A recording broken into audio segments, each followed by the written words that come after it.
দেশের বিচার বিভাগের সবচেয়ে বড় সংকট মানবিক মূল্যবোধ সম্পন্ন বিচারকের, এই মন্তব্য করেছেন আইনমন্ত্রী মোহাম্মদ আসাদুজ্জামান। সকালে ঝিনাইদহের শৈলকুপায় এক স্মরণ সভায় প্রধান অতিথির বক্তব্যে আইনমন্ত্রী বলেছেন, শেখ হাসিনার ডিসেম্বরে দেশে ফিরে কারাগারে যাক এবং আইনি প্রক্রিয়া মেনে চলুক, সবাই সেটাই চায়। সাধারণ মানুষ যেন সৃষ্টিকর্তার পর বিচার বিভাগের ওপর সম্পূর্ণ আস্থা রাখতে পারে, তেমন বিচার ব্যবস্থা গড়ে তুলতে হবে বলেও জানিয়েছেন তিনি। এ সময় বিচারকদের দায়িত্ববোধ নিয়ে প্রশ্ন তুলে মন্ত্রী বলেছেন, মানবিক মূল্যবোধ নিয়ে চেয়ারে বসলে তবেই স্বাধীন ও ন্যায় বিচার প্রতিষ্ঠিত হবে।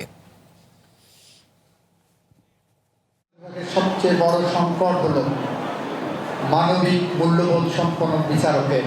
এখানে আমি এসেছি ডিভাইন জাস্টিস দেওয়ার জন্য। উনি বলছেন উনি ডিসেম্বরে আসবেন, আমিও বিশ্বাস করতে চাই উনি ডিসেম্বরে এসে কারাগারে যান, আইনি পথ ধরে হাঁটুক। অনেক ক্ষমতা মানুষের, কিন্তু আইনের ক্ষমতা তার থেকেও দীর্ঘ।